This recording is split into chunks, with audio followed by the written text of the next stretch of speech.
And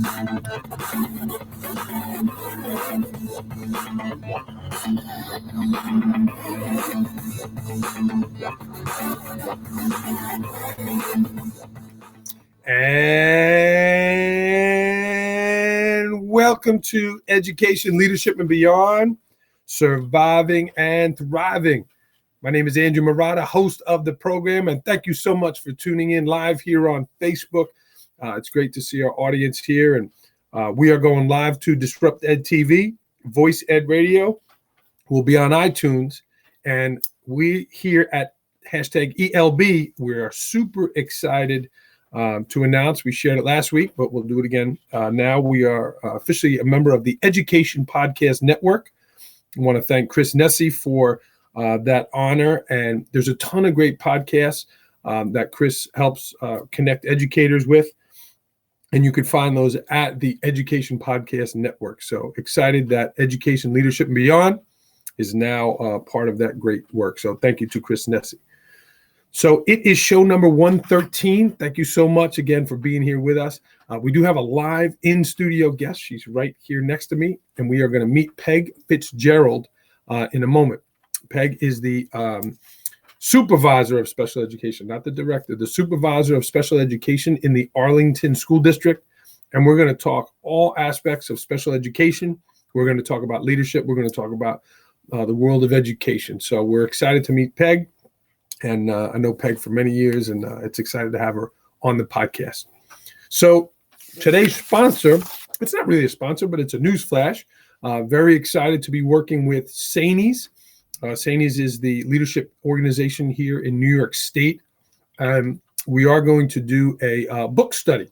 So here's the flyer here, and that's coming up in April into May, 5 weeks. And it's going to be a book study on my book, The Principles, Surviving and Thriving. There'll be 5 sessions, April 2nd, April 20th, April 28th, May 4th, and May 12th. You can register online at SANYS, that's SAANYS, and it'll be great. You'll get a copy of the book, and you don't have to be a New Yorker to get in there, but I'd love to meet some of you virtually here through that opportunity. And it'll be my first time doing a book study, so I'm excited about that. Again, you could register at SANYS, SAANYS. That's the state leadership organization in New York for principals. And we're going to do a book study here this spring. So happy to kick that off and share that today. I had a different opening topic for our program today. Again, show number 113. And I decided to shift gears, right? Staying kind of in tune with what's happening in the world. And today's Tuesday, January 28th. Kobe Bryant, as many of you know, passed away on Sunday, very tragically. A number of people in an aircraft, including his daughter.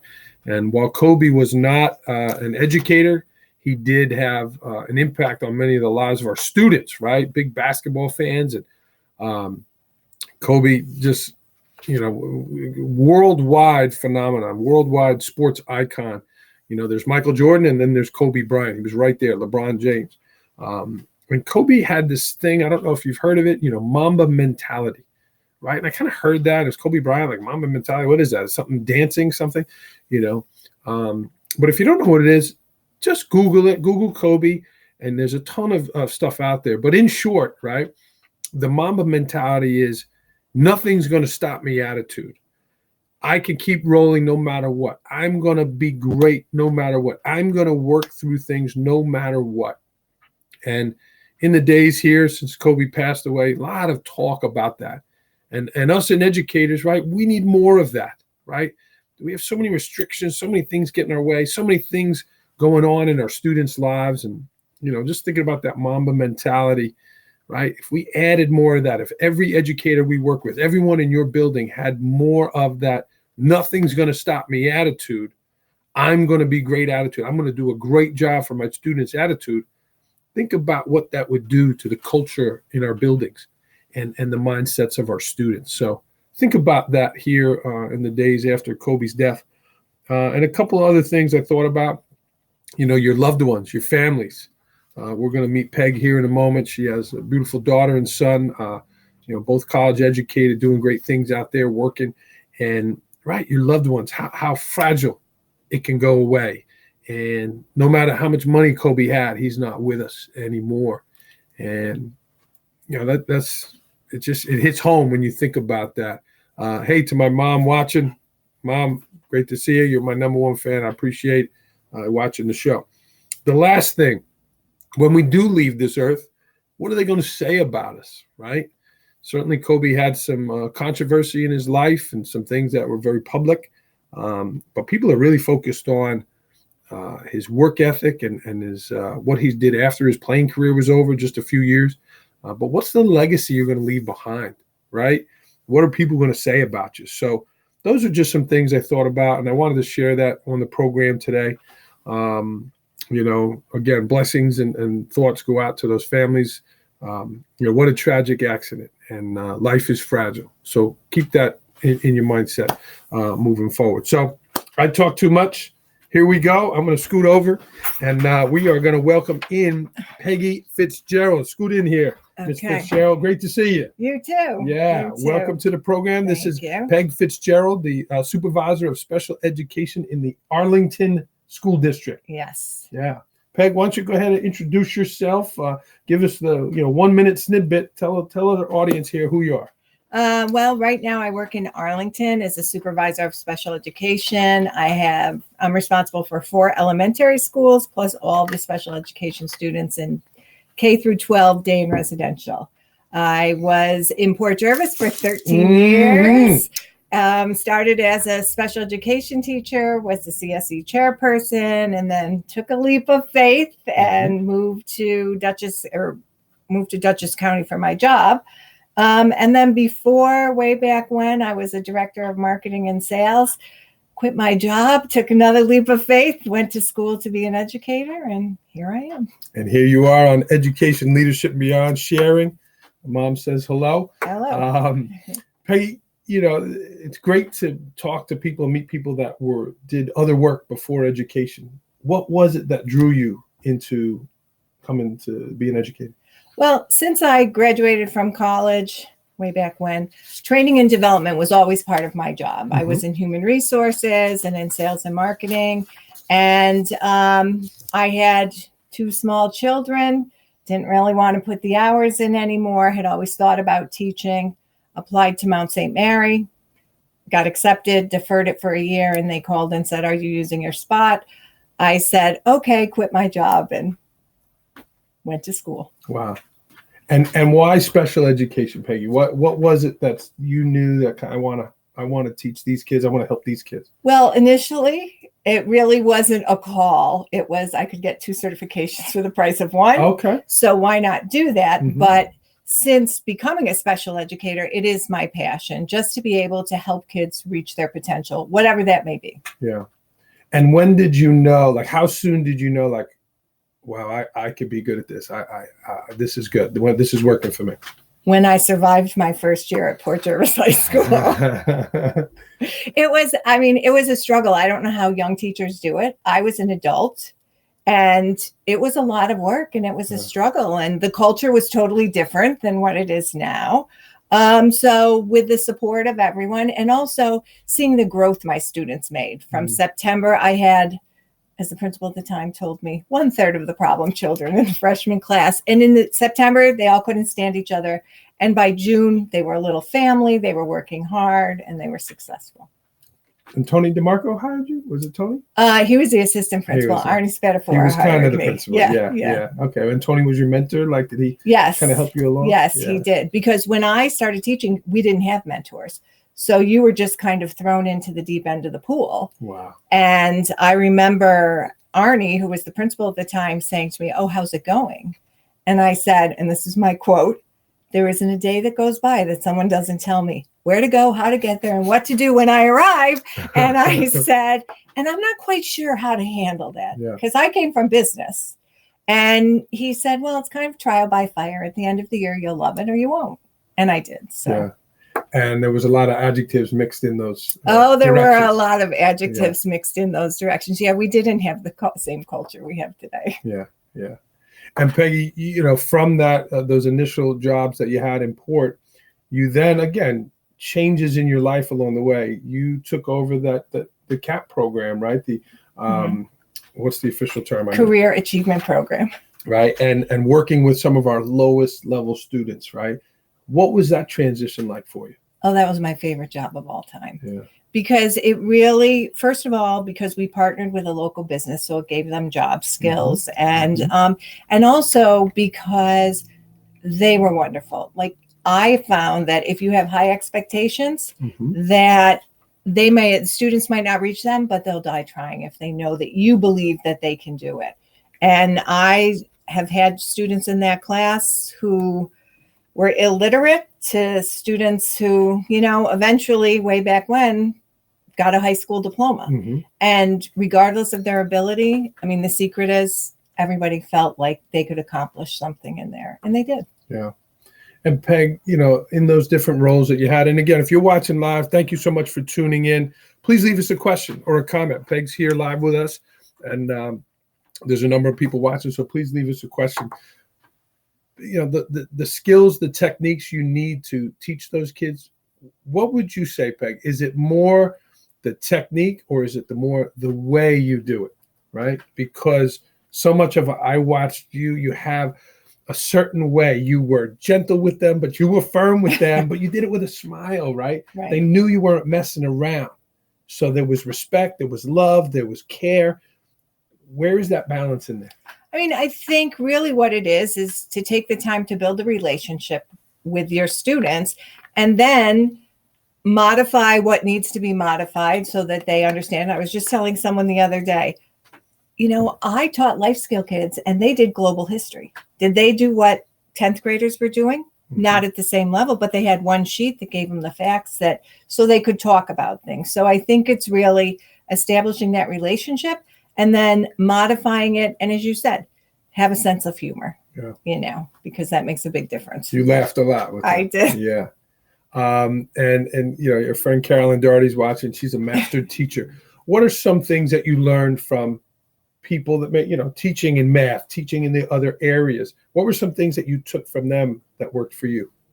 I think Carolyn and I taught together my first year, and I learned math from her, but also just the way she broke things down and the way she worked with the students. And I tell her all the time when she tells me a story, that's why you're a master teacher, because she builds the relationship. She takes the time to plan engaging lessons, and she has hard conversations with students when she needs to.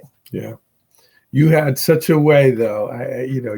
They knew not to mess with you, and you'd get that look, and and we say treat every kid like they're our kids. Right. Like you, I don't want to say yelled at you, but you disciplined them right, as if they were yours, And I know your daughter was in the building a lot and probably laughed watching you, But they knew you did it with love, which I think is the key ingredient. And they still today, when I see them around town, they still come up and say hello and want to hang out. And Peg, you mentioned, opening, like there was a number of leaps of faith. There was a number of changes in there.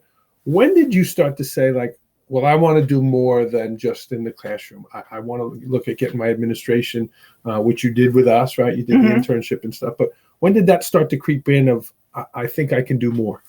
I think after I had been probably teaching in the CAP program, I was working on my master's degree. And I have always had leadership positions in my jobs. Education is different than business. And I just felt like I had more to contribute than just teaching. And not that there's, teaching is a great career and I did a lot, but I just felt like I could do more. Yeah. And tell me about that journey in leadership. What were some things that you kind of learned and things that you were surprised by? And what were some of those things? I think part of it was how to give feedback to, right now I have to supervise teachers, so I have to evaluate them. And when I need to give some, I wouldn't call it negative feedback, but some coaching, right? How to deliver that so that they can hear it as opposed to just coming out and saying this wasn't good. And also the balance, building relationships with parents. And as a special educator, the committee, but I'm the head of the committee, have to deliver the final message which to me is very serious. Either, yes, your student has a disability or we can support them, or no, they don't, which should be something good. But if you have a student who struggles, you want more support. And sometimes it's hard to deliver that message. Yeah. And Peg, with your style, right, and your firmness with the kids, like, tell me about, right, because I grew up, I was a science teacher, a very competitive athlete. You either made the team or you didn't. You either were on time or you weren't. Survival of the fittest, right? And, getting to know our kids and what they need and what best supports them. How, in those situations, right, as the supervisor now, how do you coach parents up to kind of hold the line with their kids? Because these kids need more, right? But where is the line of, all right, enough's enough? You've had 3 chances. I gave you 2 copies. When's enough? Well, I think that's a difficult question. But I think that we have to look at what do students need to succeed. But we do also have to hold them accountable. Yeah. Right? So if you get a copy of class notes and I've given you 3 copies of the class notes, then even when I was teaching, I would say, okay, well, when you get a job, right, and relate it to the real world, when you get a job, if your boss gives you something to do and you forget it or you don't do it and they give you another chance, how many chances do you think you're going to get? Because in the end, we have to prepare our students to go out into the real world. Yeah. And tell me about, tell me some of the reactions, right? Most times the kid respond to that? Sometimes, they complain, or my favorite was when they were always late for class. Like, if you're late for class, you'll be late for work and then you'll be unemployed. And they're like, no, it's just because it's school. No, it's not. But we have seen that it does carry over. I mean, sometimes they're receptive to it. And again, it's all in your delivery. And although we need to make modifications and accommodations for special education students, they still need to be held accountable for their actions and for their work. Yeah, absolutely. And Peg, you talked a lot in our pre-show work about equity, right? Tell me about you as the supervisor fighting for equity for those kids. Well, I think the biggest fight is to keep them in the least restrictive environment, because throughout my career, it's been the first reaction is Andrew can't sit still. He's not at his desk. He's not focusing. He's got his head down. He's got to go. He's got to go to somebody else's class. And the eject button. Right. And I've worked really hard with my team to say, rather than say Andrew has to go, what supports can we put in place so Andrew can stay? And I would have to say in the 3 years, they're coming around. We have, for some students who can't sit still, we have stand-up desks for them so they can stand and do work. But I think it's just shifting that mindset to, instead of they have to go, how can we keep them? Yeah.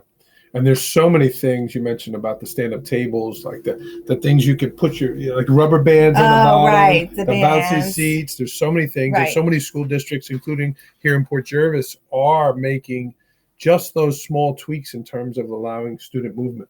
Our kinesthetic lab in Port Jervis is great. And, our phys ed teachers are adding that 0-hour PE, which is having great benefits. Right. So things, supports to help kids. But that's a great point, right? What can we do to support versus they don't fit here? Right. Because the statement that people don't always want to hear me say is they have a right to be here, right? They have a right to be in a class with their peers, and we have to figure out how to help them be successful. And Peg, sometimes those students, and really any student, sometimes the parent is not the voice for them, right? And you are that advocate. You are that person that's standing up for them. So that's important.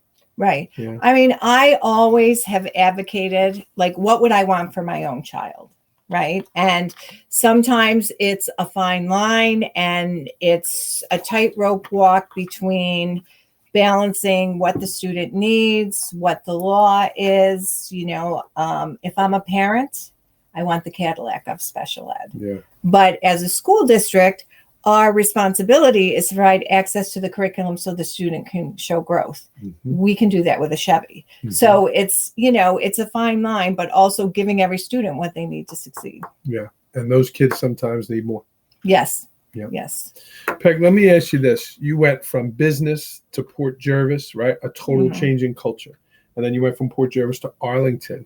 How did you adapt to the culture? Like, how did that, I've been in Port Jervis a long time. I came from Staten Island. Like, how did you, go into a new school district? What was that like in a new position?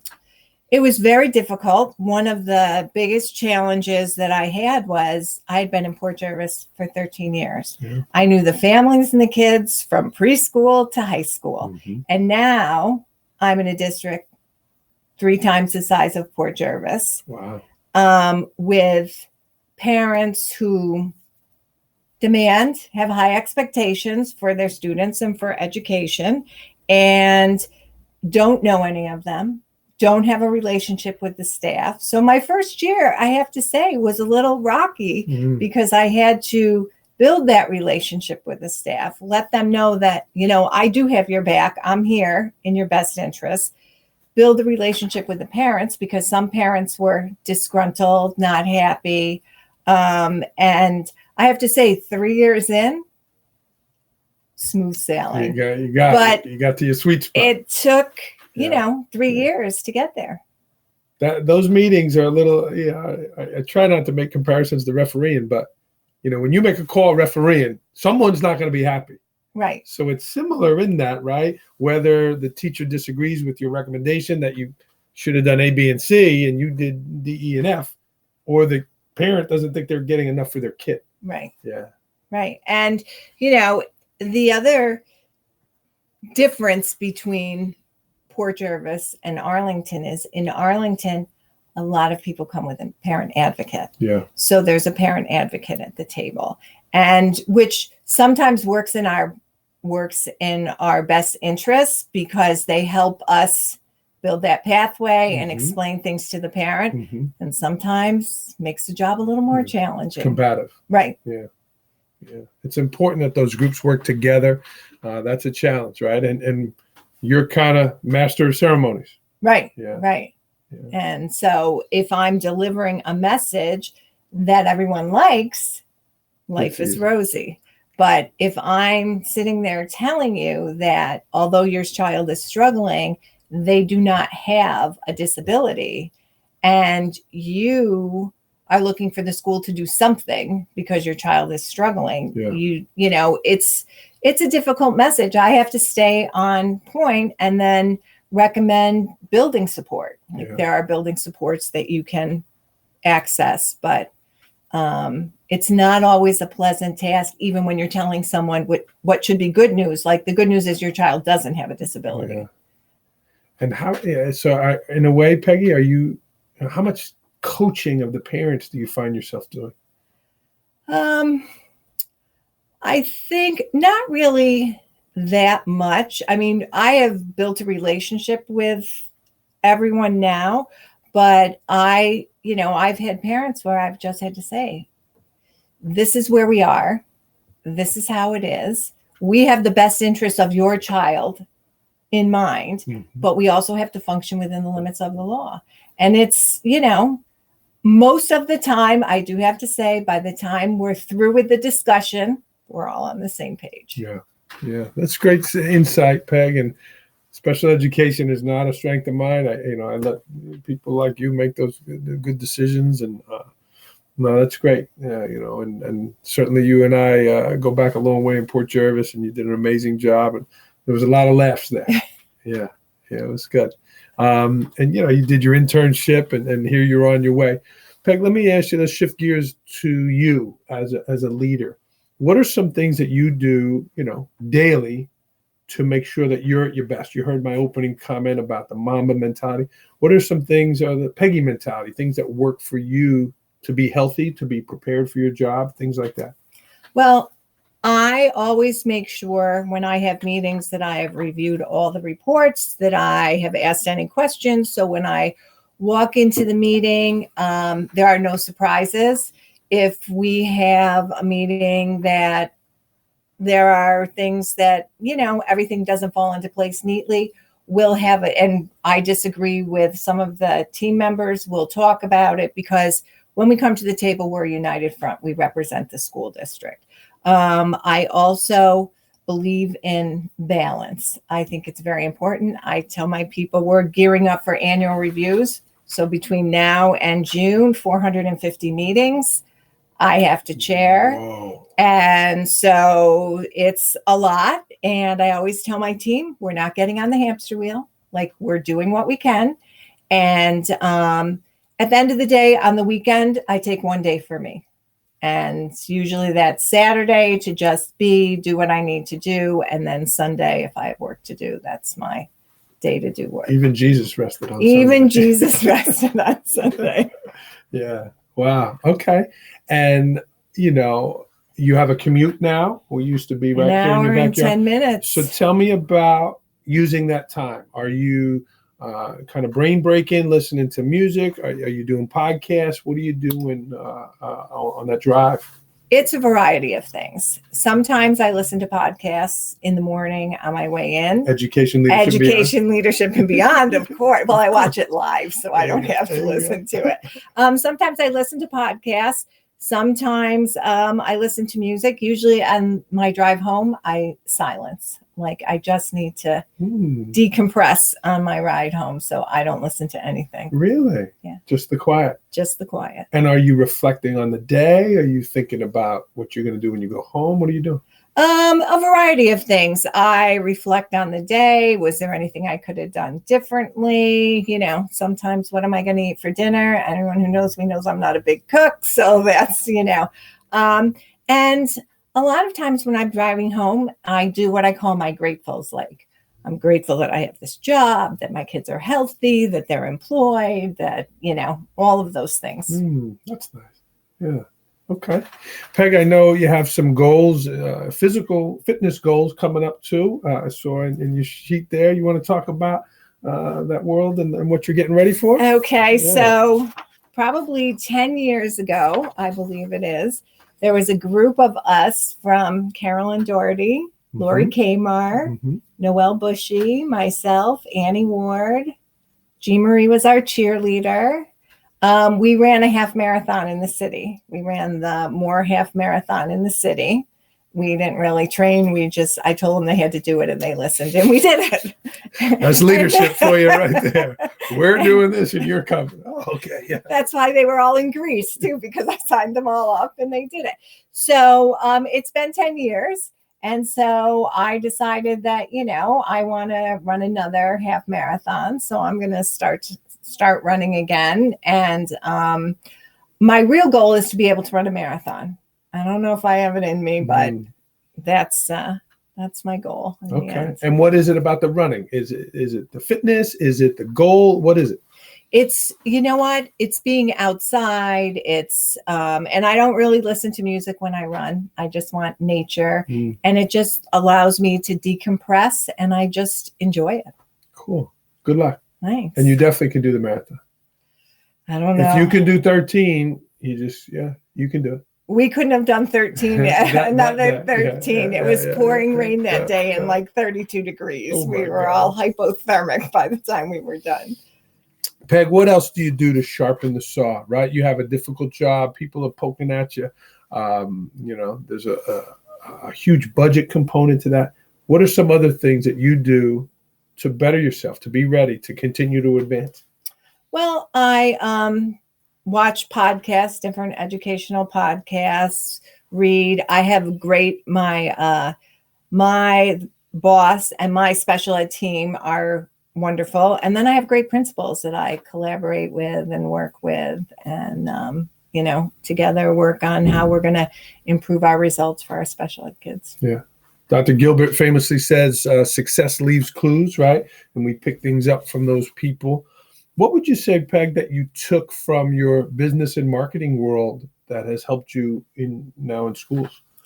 It's all about the presentation. Yeah. Like, you have to, the way the lesson is presented, the way you present information to parents, it's all about how you put it out there. And from you, I learned, and I quote you all the time, the difference is in the details, right? That really taking the time to make sure you have all your ducks in a row, that makes a difference. Yeah. To be ready for those meetings. Yeah. And then looking confident, knowing what you're talking about. Absolutely. Well, cool. Peggy, you mentioned, thank you so much for the nice shout out. Dick Thompson was a mentor of yours also. What did you learn from So Dick? he was my very first supervisor after Okay. I graduated from Morrisville. I worked in employee relations, and my job was for Mobile Chemical in Macedon, New York. And it was a manufacturing plant. And he said to me, a million things are going to happen in this day, but those people come first. So I don't want to hear that somebody couldn't talk to you, you couldn't work out their problem, whatever, because you had a deadline. Figure it out. Uh-huh. And that has really been something I've carried with me. Like, the people come first. They want to be taken care of. They want to know that you're there for them. And you have to figure out how to get everything else done. Isn't that great how you remember those things? Yes, Yeah, yes. yeah. Yes. I remember I had a similar experience in my first couple of years as AP, and I'm like trying to get all this stuff done, and people at the door, and then it like hit me, and I don't know if it was tone. I don't remember what it was, but it was like, hold on, like that's the work, not this. Like this is the work. That stuff Right. is done somewhere other time. Yeah. Right. But it still has to be done. Right. It still Yeah. has to be done. Yeah. Nights and weekends. Yeah. Oh, here's Mrs. Murata saying you absolutely can do it. Yeah. Yeah, my mom. She did a marathon. That's right, Mom. Oh my gosh. Yeah. Peggy, you've been doing this a long time. I would say you are a master in special education and all that comes with it. What advice would you give to, young special education teachers and or people that are just, getting into the field, administrators in special education? What pieces of advice would you give? Take the time to build a relationship with your students and your parents. Planning and preparation is key.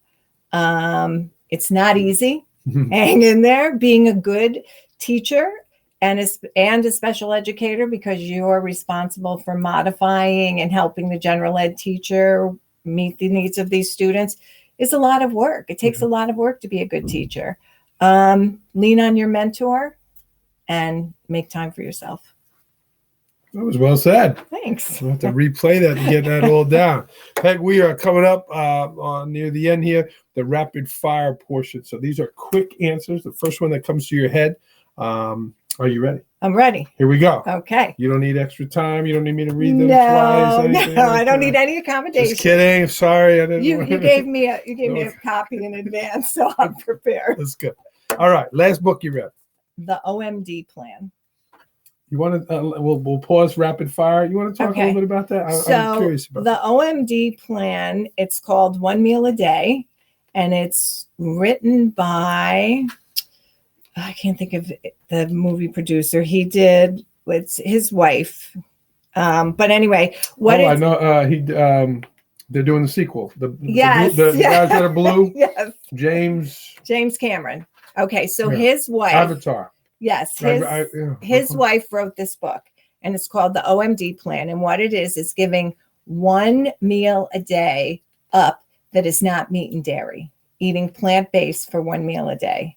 And so in this book, she goes through and explains the impact on the environment, on climate change by giving up a meal of meat and dairy. She also talks about, where you're going to get your protein from. Everyone says if you eat plant-based, you don't get enough protein. You do. And then in the back of the book is all recipes. So if you wanted to do it, she said she and her husband watched Forks Over Knives. If you've never watched it, you should watch it on Netflix. And after that, they got rid of all the meat and dairy in their house.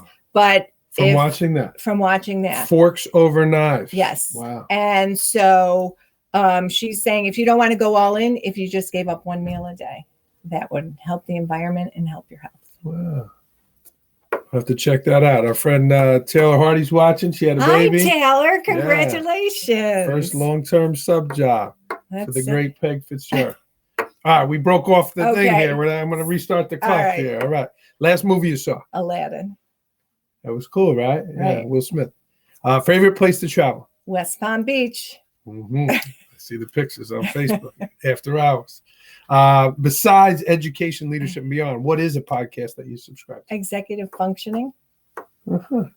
That's my goal this year. Yeah. I am putting together professional development on how to strategies to use when students have executive functioning deficits. Awesome. Very cool.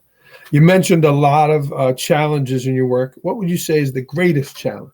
Motivating people to do things a different way.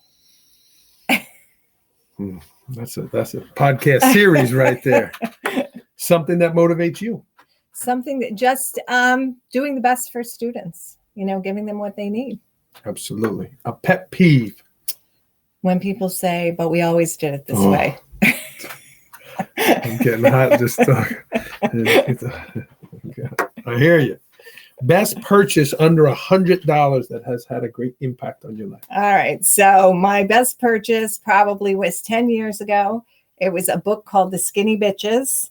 And that is literally the name of the book. They also have a cookbook. And what they did is they wrote about how your food is processed. And they are vegan. Their goal is not for you to be vegan, but for you to be aware of what you're putting in your system. And I read that book and never ate meat again. Yeah. These books have had great impacts on you. Have. The OMD plan and Skinny Bitches. She did ask permission to curse on the program. Sorry.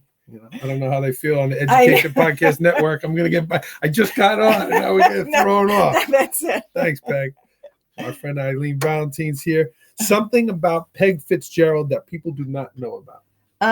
When I was in 8th grade, I attended Miss Rose's School of Charm, finishing school. Really? At St. James. Yes, she came to the Catholic school. Oh, wait a minute. You're not joking. This is real. No, I'm serious. I thought you were kidding. No, I'm serious. So what'd you learn at charm school? We learned how to walk properly, how to sit properly, how to set a proper table, all those things that you need. Oh my God. No. Do you remember? I do. You never cross. See, I'm not sitting properly. You never cross your legs. The lady sits at the edge of her chair and crosses her ankles. Get out. I'm serious. Oh my goodness. I thought you were kidding. Yeah. Wow. You're having me veer off the, I'm not doing too good with my lesson plan here. Don't write me up. You have to go with the punches, I am a fan of blank in the world of education. Let me see again. Carol Dweck, The Growth Mindset. Oh, yeah. Great answer. Great answer. Something that has been a hurdle for you that can be professionally or personally. That I had a hard time with. I mean, I think just taking the leap of faith and going to Arlington and starting all over and not knowing one person was kind of deja vu, because when I went to Port Jervis, I knew not one person. Yeah, and had that up at the end. And that turned out really well. I knew everybody. Yeah. I give you credit listening to your story here today about those leaps. Like you're fearless in a way. You might be fearful inside, but the fact that you did these things, that's impressive. Thanks. Yeah, it's not easy. No, it's not. It's not. It's, probably my first year at Arlington, I did a lot of second guessing. Yes. Like I was in a sweet spot in Port Jervis, and now, but the experience that I've gained has been wonderful. Yeah. And you not being afraid to step out of your comfort zone, running a half marathon, maybe when you weren't ready, doing these things. And, that's it. You got a lot of gusto there, Peg.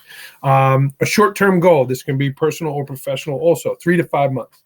3 to 5 months. Okay. I'm going to jump out of a plane, go skydiving with my cousin Dennis, who's a priest. So that's the only person I'd go with. Father bless us, right? Yeah. He wants to go. And he's like, come on, you want to do it with me. I go, all right, cousin Denny, you're the closest thing to God I know. So if I'm jumping, jumping with you. You have that all scheduled? We do not have it scheduled yet, but we were just talking about it the other day. And okay. He said, we're doing it this weekend or sometime this summer.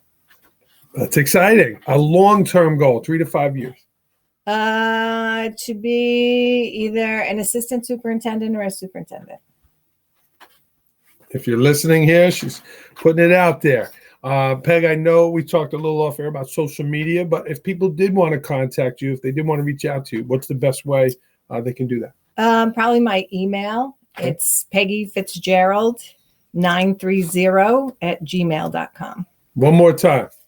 Peggy Fitzgerald 930@gmail.com.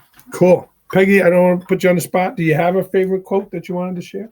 I do. Okay. It was hanging on my door. Was a teacher, Dawn Crone. I had it. Dawn Crone gave me the sticker that says it, and it says, "To the world, you may be one person, but to one person, you may be the world." And that kind of sums it up. You did a great job today.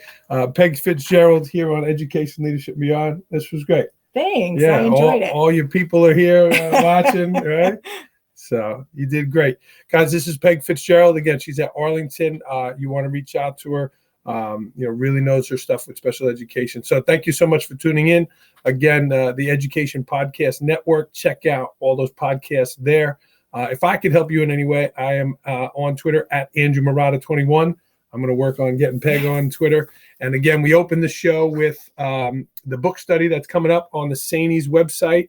That's SAANYS. Would love for you to be part of the book study here. Get registered, and you'll get a copy of the book, and you'll get a lot of Murata over those 5 sessions. Ooh, excuse me there. So we're going to tune out here on Education Leadership Beyond. Let's get this music queued up. This is Peggy Fitzgerald. This was Education Leadership Beyond. Peg, thanks so much. Thanks. I enjoyed it. Yeah, you did a great job. Thanks for tuning in, everyone. This is it. Thanks, Mom.